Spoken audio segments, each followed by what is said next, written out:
Welcome back, Trailblazers. Before we dive into today's episode, I want to take a moment to talk about a tool that has completely transformed the way I plan and navigate my hikes, AllTrails Plus. As a Trailheads ambassador and the organizer of the Yakima Valley Trekkers, I'm out on the trails a lot. One of my favorite features of AllTrails Plus is the ability to edit and create my own maps. Conditions change, fallen trees, washed out sections, or even a last-minute reroute. And with AllTrails Plus, I can adjust my route on the fly and share it with others so everyone stays informed and safe. AllTrails Plus also gives you offline maps, wrong turn alerts, and 3D trail previews to help you stay on track and make the most of your adventure. And the best part, you can get 30% off an AllTrails Plus membership with my exclusive link in the episode show notes. So whether you're planning your next big trek or just looking for a new trail to explore, AllTrails Plus has you covered. Check it out and let's hit the trail.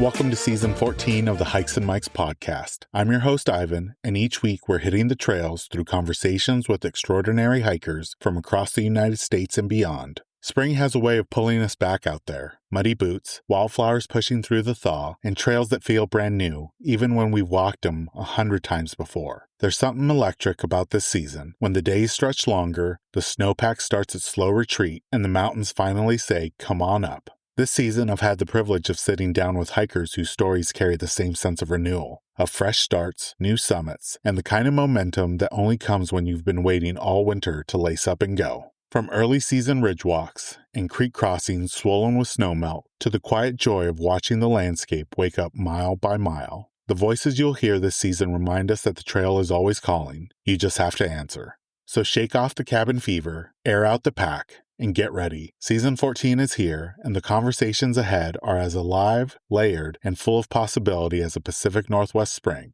What does it take to redesign the outdoors for everyone? Gnara Co-Founder GG Edwards joins our Season 14 finale to share how a glacier in Alaska sparked a revolution in outdoor apparel. While guiding on the Mendenhall Glacier, GG faced a choice every woman in the backcountry knows too well: trek across crevasses and peel off layers in freezing temps, or risk dehydration. Instead, she asked a simple question: what if her fly worked like the guys? That idea became the GoFly zipper and the brand now known as Gnara, formerly SheFly. In this conversation, Gigi opens up about sewing prototypes in her Vermont dorm room, a Kickstarter that raised over $100K in a single day, surviving a factory collapse during the pandemic, and the bold rebrand from SheFly to Gnara. We dig into why 56% of women report a bathroom accident outdoors, the taboo Gnara is dismantling, and the customer stories that prove this is so much bigger than a zipper. From Yellowstone climbing guides to a solo round-the-world sailor, plus GG on mountain biking, ice climbing, and training for the New York City Marathon. Without further ado, let's jump into this episode with our guest,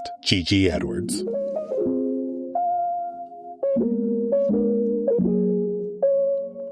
Welcome, everyone, to the latest episode of the Hikes and Mikes podcast. I have a really exciting guest with me today. Her name is GG Edwards, and she is the founder of Gnara Pants. A lot of you that have hit the backcountry know of these pants, and I'm really excited to hear the backstory of how she created them, the idea that sparked them, as well as learn about her outdoor experiences. GG, thank you so much for joining us on the podcast. We always like to start off by having guests share a little bit about themselves and how they got started hiking. Thank you so much for having me. I'm so excited to be here. I grew up in the Appalachian Mountains of Western Maryland, and so spent a lot of time outside just by nature of where I lived. There wasn't a whole lot else going on besides outside. And I was lucky in that my parents they're both educators, and so they had summers off. And so most summers growing up, I spent car camping with them for weeks at a time, and my younger brother at national parks across the US. And so the main activity that we were doing at all of those national parks was hiking, because we were young and that was the most accessible thing to do and didn't require a lot of gear. And that's kind of my earliest memory and introduction into hiking, is carrying around my little junior ranger booklet and checking off bingo of things I saw along the way. And then I went to college in Vermont at Middlebury, and that's where I got a bit more serious about hiking. I led orientation backpacking trips for freshmen for a couple years after my first year at Middlebury. And then I lived abroad for a couple years, lived in Boston, ultimately ended up in Colorado. And that's where I've explored that even further via 14ers and other kind of more, what I consider to be more intense mountain sports that require more gear than just hiking, which was my kind of gateway drug into everything else. And I want to take listeners back to, the experience up in Alaska that really kind of sparked the idea for the GoFly technology. Can you share with our listeners about that moment on the glacier in Alaska? What was happening when the idea for GoFly kind of came about? One of my summer jobs in college was a glacier guide on the Mendenhall in Juneau. And some days I was the only woman up on the ice. Sometimes there were a few of us, but in contrast to the guys who could turn around and unzip whenever, wherever, I found myself having to trek across the glacier, carefully avoiding crevasses, completely remove 3 to 4 layers in freezing temperatures, do my thing, put it all back on, and hike back to work. And this was a job where we were up on the ice for 8 to 12 hours at a time, and the commute was via helicopter. So the problem was very pronounced in that environment. And my initial solution was to just dehydrate myself, which unfortunately is not an uncommon story among women in the outdoors. And by the end of the season I spent working there, I was just convinced that there had to be a better way to do it. And just thought, well, what if my fly had the same functionality as all the guys that I work with? And that was how the idea was born. And yeah, I kind of want to touch base on that because you said you were risking dehydration instead of dealing with the layers, especially in those freezing temps. How common is that trade-off for women outdoors? And why do you think it's taken the industry so long to solve or bring a solution to this? It's so common, and I think that stems from the history of women's outdoor apparel, or the lack thereof. In pants specifically, women could not wear them on the floor of the U.S. Senate until 1993. So that is only a couple decades of half of the population even being permitted to wear this garment of clothing that the other half of the population has been wearing for literal centuries. So I think that's a big piece of it, is just the amount of time pants have been around is not that long, and pants were never designed to be worn by women in the first place. Another factor is how taboo the issue is. I think it's improved a ton in recent years, and we're so lucky to be able to ride the coattails of so many movements and companies who have paved the way for issues of women's pleasure and women's discomfort and topics like this to even be more mainstream. But women dehydrating, we know for a fact from our own survey data, which had over 30,000 respondents and is self-reported, so we know it's underreported,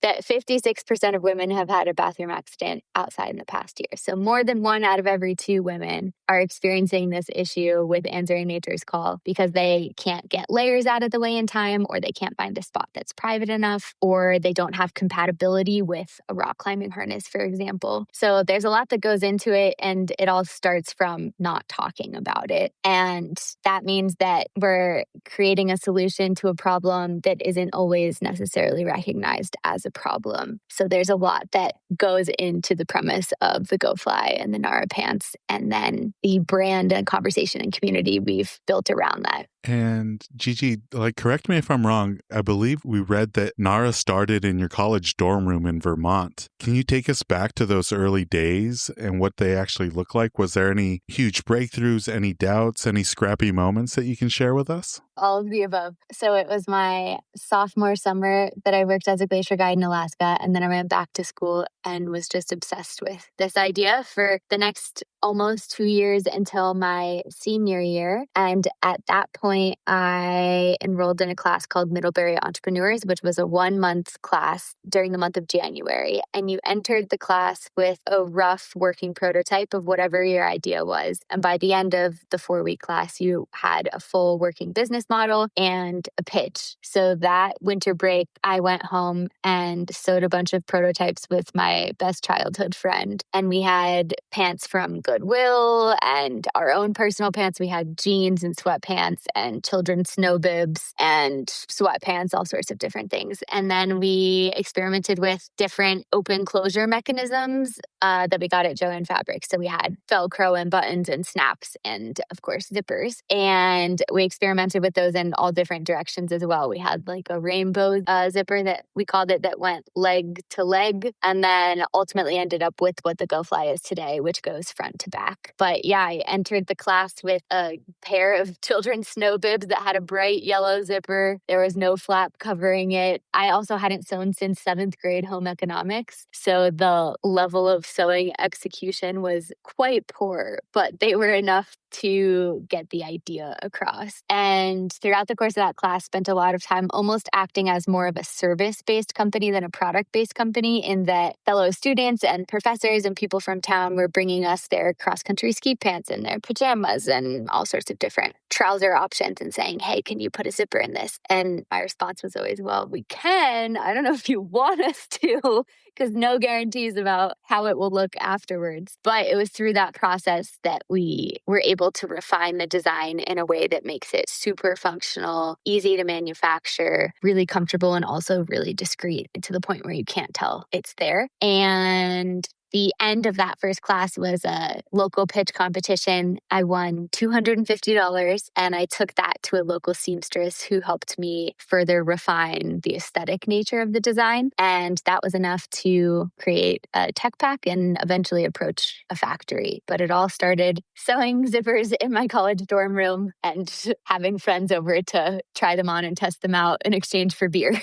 You know, one of the beautiful things about your journey is, I mean, you got that instant, not necessarily validation, but that instant connection with local people bringing their pants in to have you put a zipper in them. But you were one of the big Kickstarter successes where I think you guys raised over $100K in a single day. And I think that just shows and proves that there's a huge need for this in the outdoor space. What did that moment feel like? Was there any pressure? Was there a sense of validation, or maybe both? Yeah, we've done a couple of different crowdfunding campaigns now, and all of them have exceeded our expectations and helped validate that demand. The first one in particular did end up coming with, at first it was just shock and amazement, but it ended up coming with a lot of pressure because we raised that in the latter half of 2019 and then started manufacturing and production at the end of that year into Q1 of 2020, which of course is when the pandemic hit. And so our pants were not considered an essential good, which I will forever argue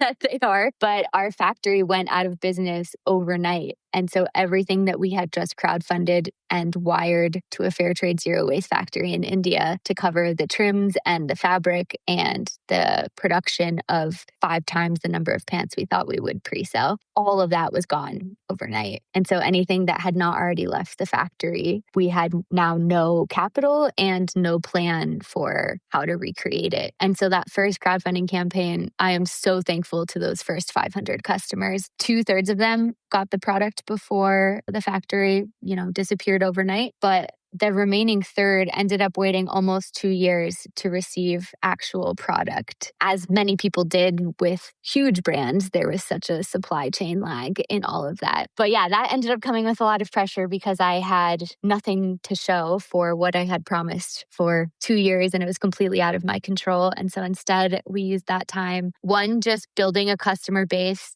based on nothing other than transparency and insight into what it actually looked like to do it behind the scenes. And 2, participating in accelerator programs, because I figured if I can't have product, I can at least learn everything I can about the business side of this so that I can be prepared when we are up and running again. So that one came with a lot of pressure. The one, since knock on wood, didn't have that same the world is shutting down pressure, though I will say tariffs definitely emulated a lot of that scenario in 2020. 2025.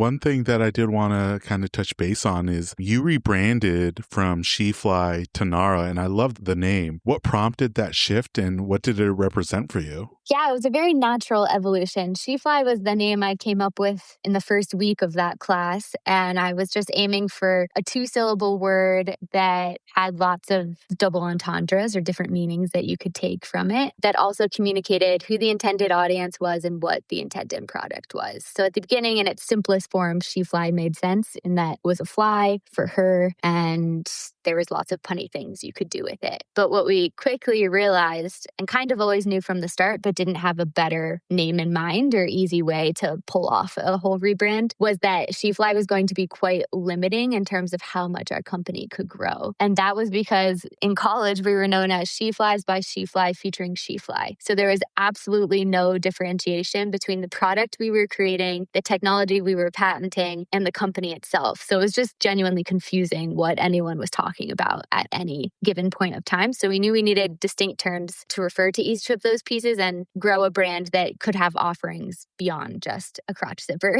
And another reason is that we quickly became known as leaders in the outdoor industry. We were the only company to win back-to-back Outdoor Retailer Innovation Awards at the time, which was the highest kind of recognition you could get in the industry. And though our design and our products were leading in inclusivity and accessibility, SheFly was not. It was also limiting us in that capacity because it's technically a unisex technology. It doesn't matter what your gender or what your anatomy is. The GoFly works for you. And so, especially in thinking about the licensing deals that we knew we wanted to have one day, if we wanted to eventually put this into, say, a men's fishing waders, it's very unnecessarily confusing to say it's a SheFly and a men's fishing waders. People are just like, what are you talking about? And because there are already enough barriers given the taboo nature of this, it didn't make sense to have more. We wanted everyone to feel comfortable using our product and feel like we were creating a space that was truly for everyone, because the problem is not our anatomy, it's our clothing. So it made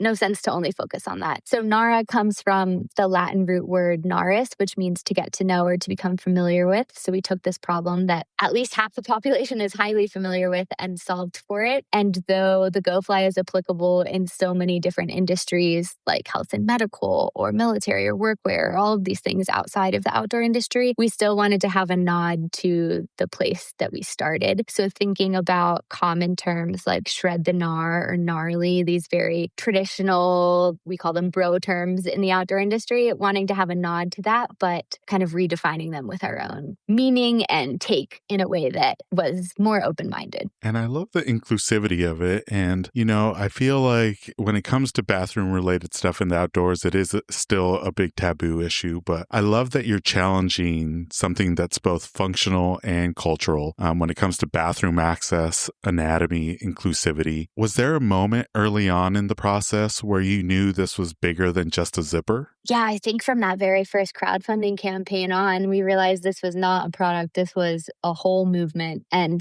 from the very first product we ever created, which was our Go There pant, which is still our bestseller and still what we're most known for and have over 30,000 units on the market, the overwhelming feedback is always, this is amazing. Why isn't it in XYZ other products that I own? Or why isn't this being talked about in XYZ environments I exist in? So we knew from the start that, oh man, I think we're onto something. There was also another, I guess it was the second or third pitch competition I ever did. It was called Road Pitch, and motorcyclists, this is very Vermont, motorcyclists ride around town to town and hear local entrepreneurs and small business owners pitch their ideas. And so we got into it and we were pitching in Barre, Vermont. And I get up on the stage and look out in the audience and there is over 150 people and almost all of them are men wearing like leather motorcycling chaps.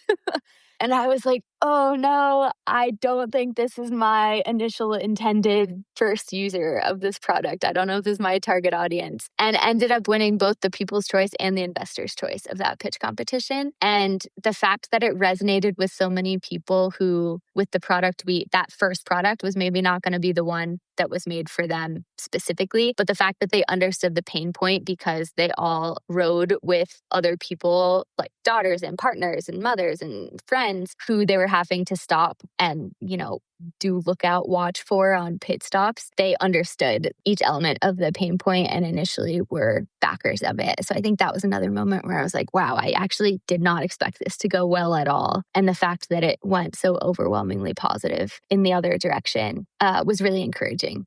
Oh, that is beautiful. And I feel like kind of going off that, I know you've done pitches throughout your career, but for anyone that's listening who hasn't tried it yet, can you explain the GoFly technology, especially when you're on trail? So we always open with, at Gnara, we're on a mission to help everyone answer nature's call quite literally via our patented GoFly zipper technology. So how it works, if you're out on the trail, you find a good spot, of course, follow your leave no trace principles. You assume your preferred pee position. So that can be anything from a full squat to standing, whatever floats your boat. You unzip the GoFly as far as needed. So it starts right at the base of a traditional fly that most people are familiar with in their pants. Unzip it as far as you need. So number 1 and number 2, we got to you. You pull your underwear to the side if you're wearing them. If you're going commando, great. You do your thing. If you have a cool cloth with you, of course, use that. Or if you have toilet paper, also dispose of that properly. Then you just zip back up and keep going on your merry little way. And Gigi, you've now added the zipper to so many other pieces of garments, from not just pants, but to leggings, to biker shorts, and even ski bibs. I'm wondering, what has been the hardest garment to engineer? The one that was in R&D for the longest was our Go Free collection, which is our 100%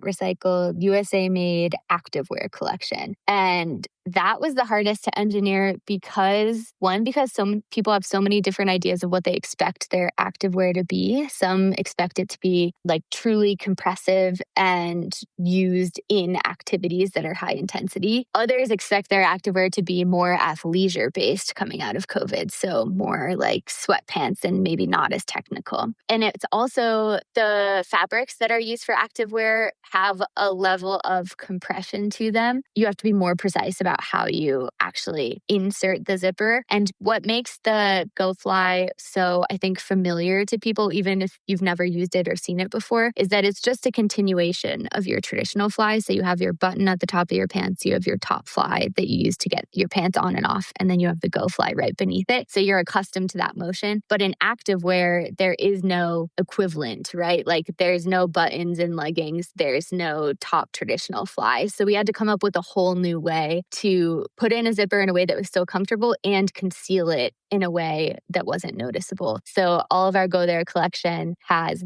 a flap on the outside, so you can't tell it's there because it looks like a traditional seam. What we did in the Go Free collection of leggings and biker shorts was take a traditional gusset, which is a triangle of fabric found in the crotch area of products. And typically its purpose is to allow for more movement in that region instead of just relying on a seam. And we added a pocket to a gusset so that the GoFly tucks up into the pocket so you don't have like a zipper dangling down. There was no precedent or anything to go off of in creating that. So that was the one that was hardest to engineer, but has also been most rewarding to see adopted on a mass scale. And the adoption has continued with your brand partnerships. And it's been beautiful to see that you've partnered with big brands like Burton. And I feel like Cooler Cloth was just a natural partnership, but you've also partnered with Birdie Blue. What does collaboration look like for you? Yeah, I think we were Kula's first ever custom design, and they were a reward during our first crowdfunding campaign on I Fund Women. So we've been in it together in P Nirvana from the start.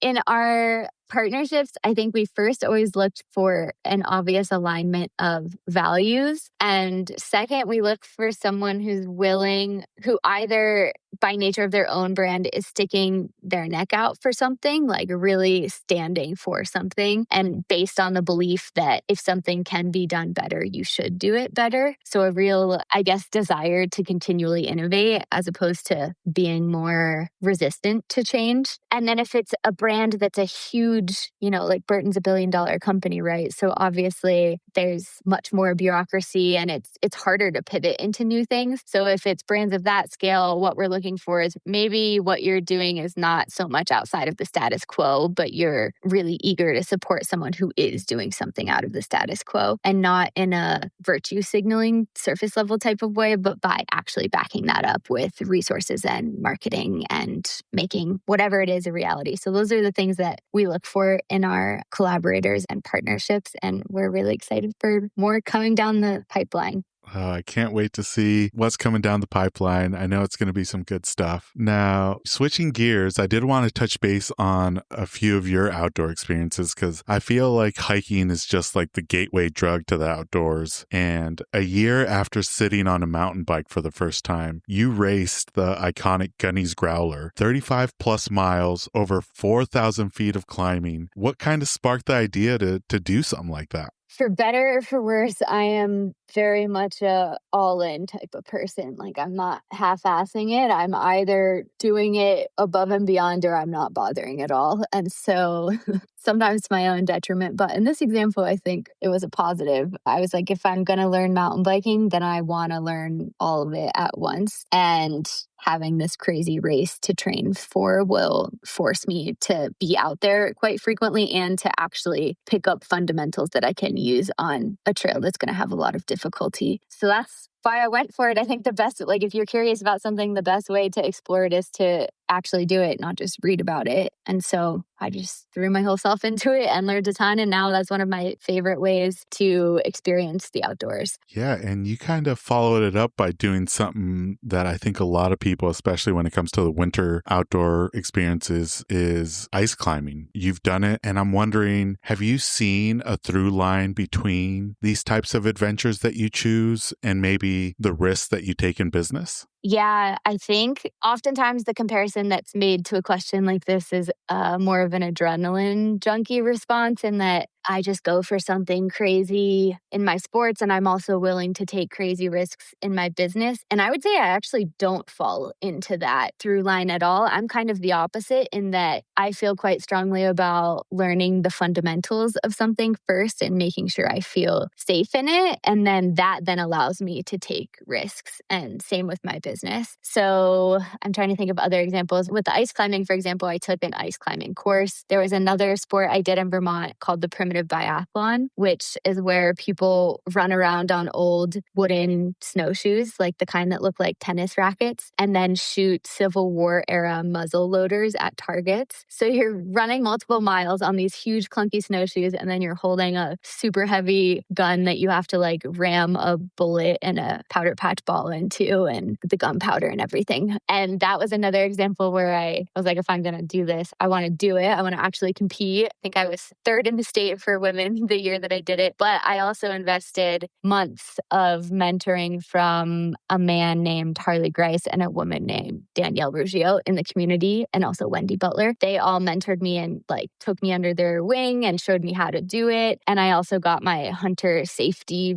certification class as part of that, which was another example of something that's maybe not necessary to that outdoor sport, but a base that I wanted to cover so that I could feel like I could go for it. So yeah, that's kind of the lens that I apply to both my outdoor endeavors and my business ones, is making sure I learn what I can and I cover my fundamentals so that when I'm out there, I'm not focused on being nervous or what could go wrong, because I know I've already covered those bases. Oh, Gigi, I think you just gave me my new playlist for YouTube. I'm definitely going to be checking out that sport because that just seems like awesome. And the fact that you're using old school guns where you're having to ram everything in, oh, I definitely got to check that out. I'm going to send you the final project for it was actually a class called Adventure Writing and Digital Storytelling, another 4-week class in the month of January at Middlebury, where I learned how to do that. The final project was a published article and a video. So that was the first video I ever edited before like social media was a thing. And I'll send that your way. You can see what you think.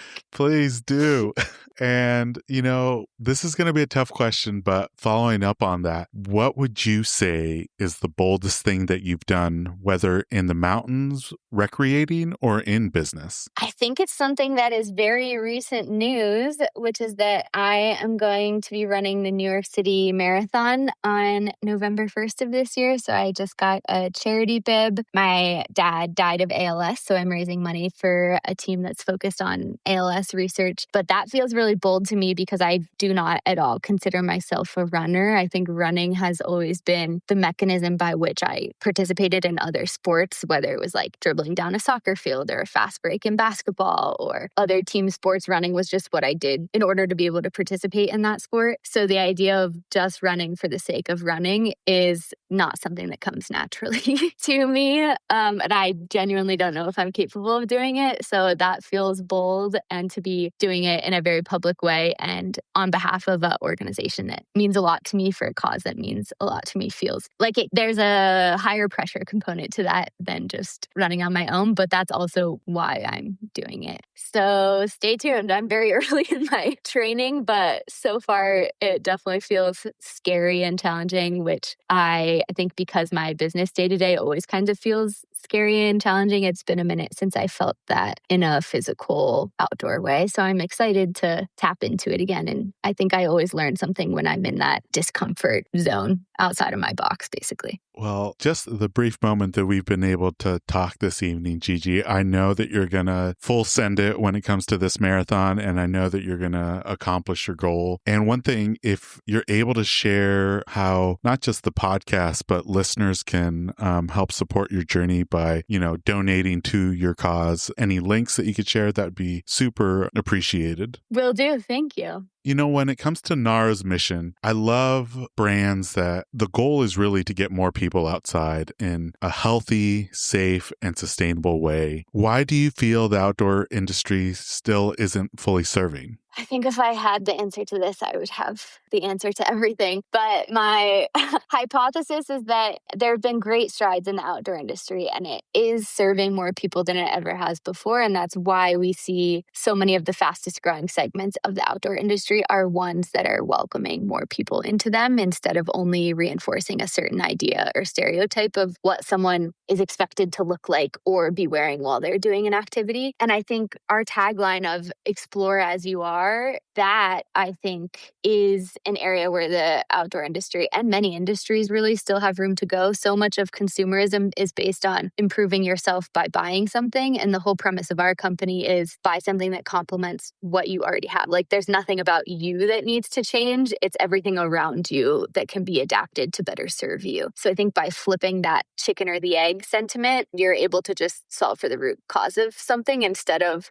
suggesting you need, some new color or some new silhouette or some new whatever in order to participate in an outdoor activity. It almost replicates like the beauty industry in some ways, where you feel like you have to buy this product to look better or feel better. And I fall victim to it all the time, but I inherently disagree with it when I'm able to be conscious of that neural pathway. Oh, for sure. I feel like a lot of people kind of fall into it. And I love brands like Gnara that's making it inclusive for everybody and just meeting people at where they're at. And that kind of brings up another exciting piece of news from Gnara is that you recently opened up your first pop-up in Boulder. What did it mean to meet customers in real life? And I think you even had your mom there, right? Yes, it was so special. Typically, a brick and mortar retail experience is something that brands don't really have access to until they're at, at least tens of millions of dollars, at least based on the kinds of brands that are on Pearl Street in Boulder. And so the ability to do this rotating retail pop-up model where you have a store for several months at a time was something that I knew we had to take advantage of, especially because our conversion rate in person is over 75%, meaning if someone tries on our product, like touches, feels it, sees it in person, 3/4 of the time they're leaving with that product. And so that's something that running a primarily direct-to-consumer online e-commerce business, we really miss out on because it's hard to replicate the touching and feeling and trying on without actually being there in real life. But of course, being resource-strapped, you can't be everywhere in real life. And we do have about 30 retail partners across the US and New Zealand, but it's not the same as your own store where every single thing in that store is in alignment with the ultimate vision. And so that was really special and gave me a personal wave of momentum. I think, especially as a solo founder, it's really easy to get burned out behind a screen. Honestly, a lot of people burned out behind a screen right now. I don't think I'm necessarily unique in that, but getting to connect with our customers in real life really reminded me why we're doing all of this and why I spend a lot of time feeling like I'm just heading my head off of a wall. Like it's all worth it for those moments. And we had customers who rerouted road trips across the country to come and see us. So it was really that level of special. Like people were asking for autographs on their pants and just things I never expected. And having my mom there was also really special because she has always been a supporter from day one. She has helped me fulfill orders during the pandemic. She's done everything. But I think there was still some degree of like not fully understanding what I did for a living or sometimes a non-living. And so getting to be there in person and actually interact with our customers, I think was really cool for her to be able to understand. And she was also amazing at it. She was our best saleswoman. So that was great. And I also heard so many new use cases for our products that I never would have heard about otherwise. I think it's great to see 5-star reviews or comments on social media here and there, but every single day having the live reaction of overwhelming positivity and thank you for doing this is not something that you feel when you're behind a screen focused on conversion rate on your email or something like that.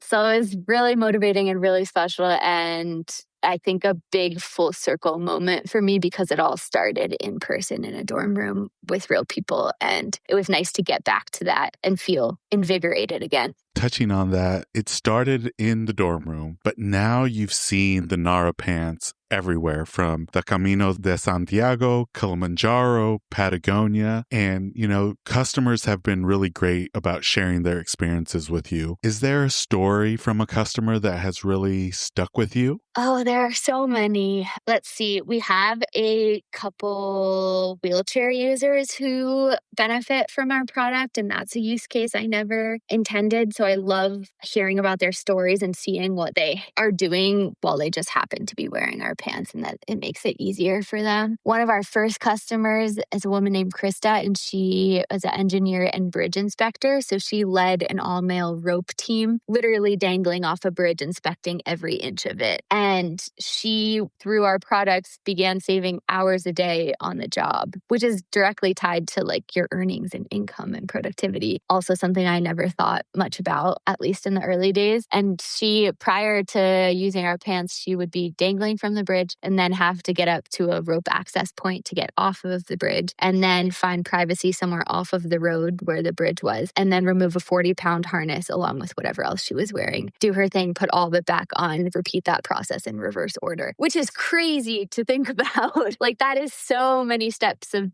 like each one of those steps individually is such a hassle. And then think about doing that multiple times a day in a stressful situation like that. And so that led to a lot of adoption into certain uniforms. So all female climbing guides at Yosemite National Park are also wearing our pants in the pine color, which is really cool to see. There was a customer who came into the store who drove 2 hours to be there, and she is a private pilot, and she said that she extended her career, like she was going to retire because she could no longer do flights over 2 hours or whatever it was because of the bathroom and being in a small plane and there wasn't one. And just by wearing her pants, she has kept flying past when she thought she would be able to, which is like in turn impacting all of the people that she flies around. So there's so many stories like that that stick with me. And there's really serious life or death ones, being stranded on ledges of multi-pitch climbs and situations through hiking. And then there's also just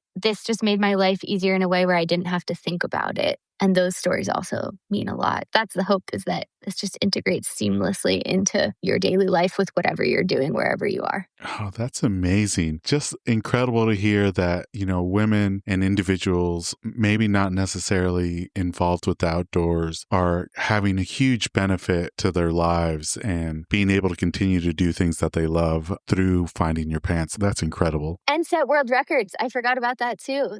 Cole Brower was the first American woman to sail the world solo. So she used our products for 120 days straight on her sailboat. And then while we were in Boulder, we had someone who came into the store and did another world record attempt for laps of the Flatirons, which was more elevation than Mount Everest. And then personal records on ultra marathons. And yeah, all of those stick with me. And I never knew it would be that big and so, I guess, widely useful. So it's been amazing to see. Yeah, and I know that, the stories are going to continue, especially now that you've expanded shipping to Canada, Europe, New Zealand, Australia. What does greetings from everywhere mean to you at this stage? Yeah, it just means you can go there and our products can go to you wherever there is. So go anywhere, go everywhere. I think we're in over 30 countries, direct shipping from our website. And then we have partners like Garage Grown Gear who can ship to even more. Anywhere where people are exploring as they are, that's where Gnara and the GoFly wants to be too. So I think it just means alignment in truly everywhere, from Antarctica to Hawaii, both of which are places where our products are used. It's been beautiful to see the media be so supportive of your brand, because you've had folks like Forbes, Women's Health, CNN, Gear Junkie, and even BBC News reach out. What's it been like watching an idea born on that Alaskan glacier become a global conversation? When I actually zoom out and recognize that, it's great. I think I spend so much time in the nitty-gritty weeds that I forget that that is exactly what the journey has been, the dorm room to global brand awareness. And I think those press hits help. It's not like you might have 1 or 2 days with elevated sales. It's not this flip that switches that means you've made it. But what they have helped do, especially for a new brand who is not a traditional identity entering the outdoor industry and is tackling something that has been super taboo, is legitimize it. So yes, our GoFly is patented in 30 countries worldwide, but it helps a lot to have validation from the more traditional symbols of legitimacy, for lack of a better word. And that's helped grow the licensing deals and the awareness surrounding it. And Gigi, I feel like you, and especially hearing the stories behind it, serve as huge inspiration. And I know that there's community members out there that have an idea that, are just waiting to take it to the next step. If there's a young outdoor entrepreneur that's listening, especially someone who doesn't see themselves represented in the industry, what would you tell them? Go be that representation. I think that's tough. We all want to wait until we see someone we know or who looks like us or who's done it before to represent before we feel comfortable stepping into that zone. But someone has to be first. And if it's something that you are passionate about, or if it's a problem for you, chances are it's a problem for someone else too. So I guess it does require a level of audacity, but also if you're the first to do it, it takes a bit of pressure off, because it's not like anyone else is in the arena who can weigh in on it. You instantly become the subject matter expert just by nature of trying. So that's something that I try to remind myself of in my imposter syndrome moments. And you've teased a little bit that there's stuff in the pipeline, Gigi, and I'm wondering, can you share what's next for Gnara? Is there anything on the horizon that folks should look out for?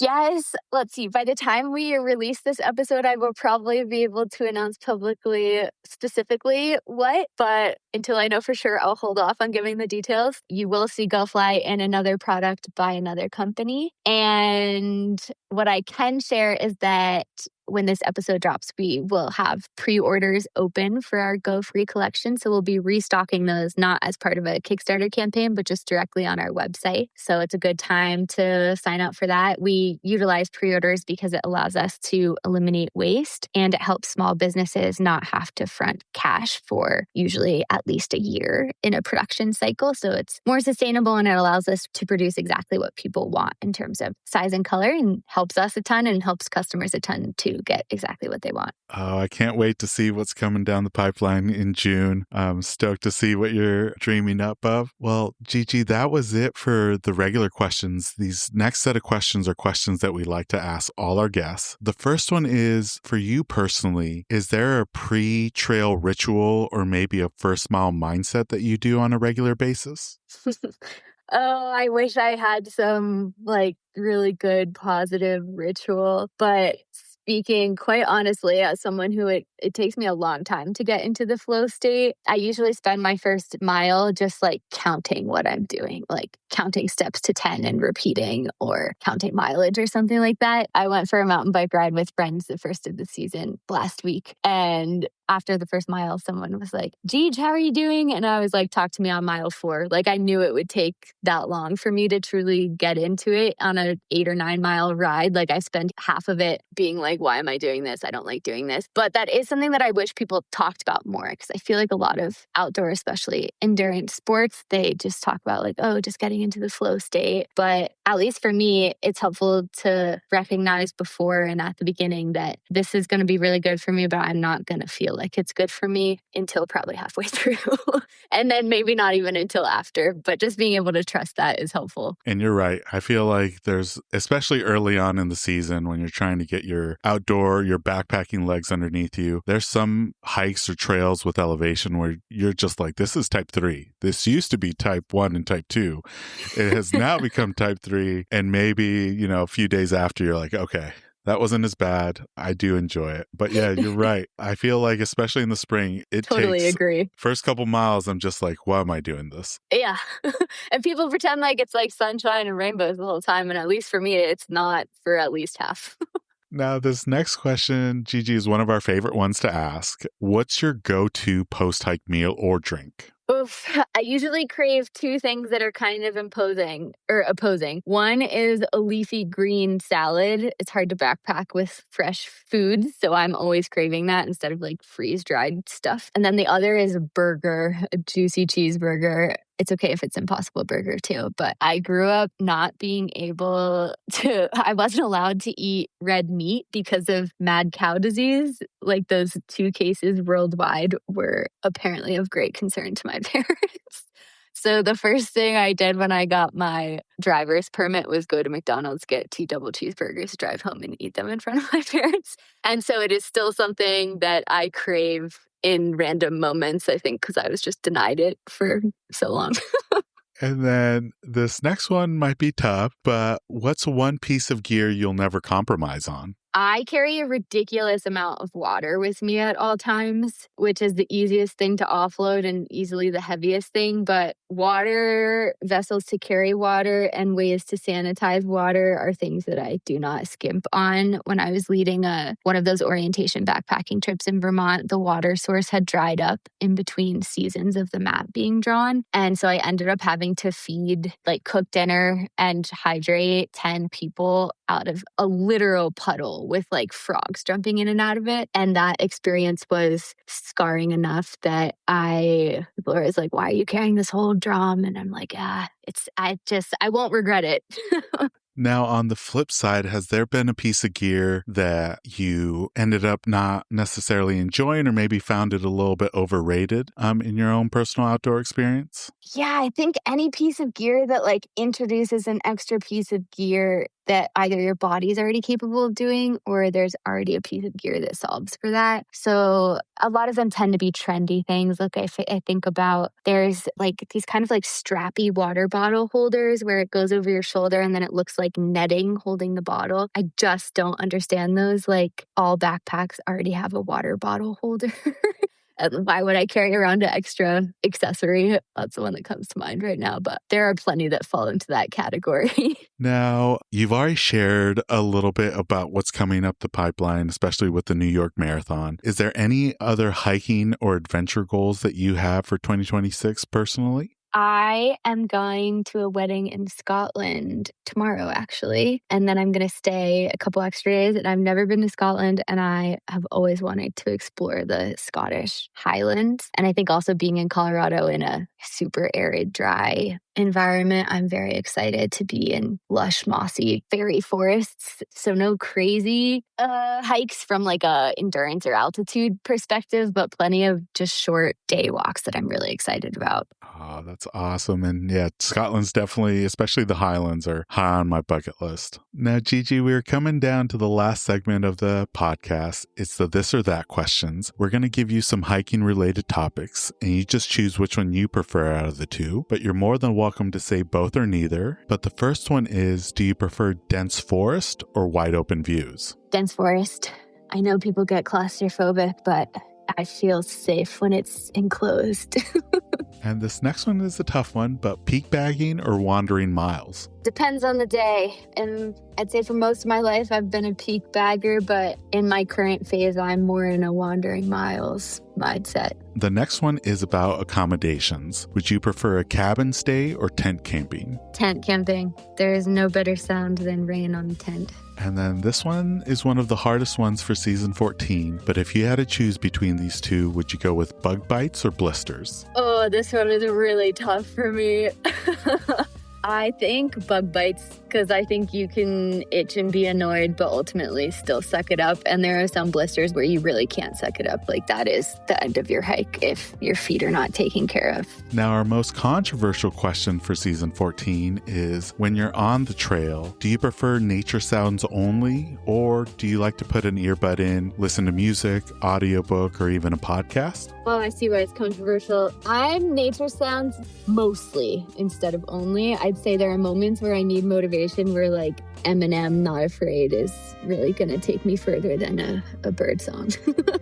But for the most part, it's the bird songs. Now, Gigi, when it comes to your footwear, are you team trail runners or traditional hiking boots? I truly am both. I know people are really like camp A, camp B on this, but I rotate between them sometimes on the same trip to avoid blisters. And then a follow-up question would be, when it comes to your trail runners or hiking boots, do they have to be Vibram outsoles or can they be just regular outsoles? I mean, they can be regular, but as the founder of a patented technology that's made its way into many different use cases similar to Vibram, I have respect for what they've done. But any shoe will do. Like, explore as you are. Now, this is going to be a tough one, especially there in Colorado, because monsoon season, it can be a sketchy time of year up in the mountains. But if you had to choose, would you go with a windy summit or cloudy summit? Cloudy summit. I actually love hiking in fog. I think it's so cool when you can only notice what's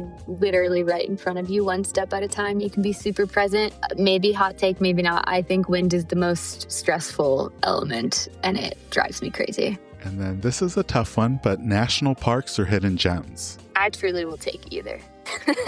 I don't believe in the gatekeeping of the hidden gems, and national parks are crowded, but they're also crowded for a reason. I don't think they're overrated. So. And then this is going to be a tough one because Colorado is known for having these in spectacular fashion, but spring wildflowers or fall colors?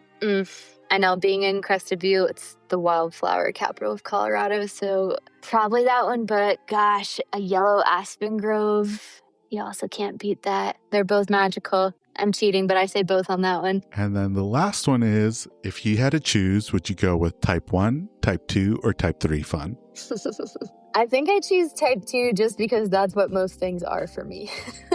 I would love to experience more type 1, but just doesn't seem to come to me. And type 3 is not that enjoyable, so type 2 right in the middle seems good.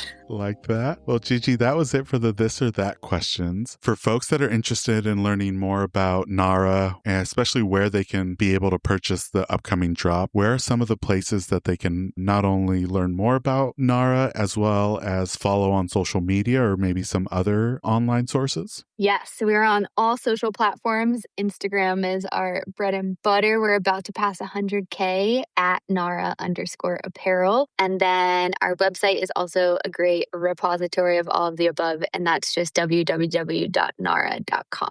And we'll be sure to put those in the episode show notes so people can follow along. Gigi, it has been a blast speaking with you and learning more about the incredible work that you're doing with Gnara and in the outdoor space. Thank you so much for taking the time out of your evening to speak with us, and I can't wait to see what 2026 has to offer for you and the brand. Me neither. And thank you so much. This was so enjoyable. And I think this podcast adds a lot to the space. So thank you. And that brings us to the end of this episode alongside GG Edwards. We extend a heartfelt thanks to her for joining us on the podcast. Be sure to follow Gnara on Instagram at Gnara_apparel. And for more, be sure to check out the episode show notes. This season of Hikes and Mics was produced by Jordan Smith. Be sure to follow her adventures on Instagram at jordan.journeys. And that is a wrap on season 14 of Hikes and Mics. I want to take a moment to thank every single guest who came on this season and shared their stories, their adventures, their knowledge, and their heart with the community. This season was packed with incredible conversations, and none of it happens without the people who said yes and showed up. From the bottom of my heart, thank you so much. And to everyone listening, thank you. Season 14 has been one of the most downloaded seasons in Hikes and Mics history, and that is entirely because of you. You shared the episodes, you left the reviews, you sent the DMs, you kept showing up every single week, and that means the world to me truly. We're going to take a week to breathe, reset, and get everything ready because season 15 is coming, and it's going to be a good one. Mark your calendars. Season 15 premieres Monday, June 22nd, and we've got some incredible conversations lined up that I cannot wait to share with you. Until then, get outside, get after it, and we'll catch you on the trails. This episode's music was created by Ketsa. Follow along with him on Instagram at Ketsa Music. This episode is brought to you by Ursa Minor Outfitters. Folks, I'm absolutely in love with my loon mug. It's handmade, it's an absolute piece of art. Whether it's at the office or at the house, people keep asking to check it out. If you're not a loon fan, they also have other beautiful mugs for wildlife fans of moose, bears, and eagles. They specialize in products highlighting the outdoors and local pride through quality design by local artists. They've even started expanding into items beyond mugs, like apparel, dog accessories, and soon candles and more. They also try to partner and highlight other small businesses, and in some cases, forego profits in lieu of charitable giving to help their community, such as the dog rescue. So check them out, ursaminooroutfitters.com, and enter promo code HikesMics10 at checkout to receive 10% off your order. And for our four-legged hiking partners, they also have a portable silicone dog bowl and also a sweet over-the-collar dog bandana. Go check them out, ursaminooroutfitters.com, and don't forget to enter promo code HikesMics10 at checkout to receive 10% off your order.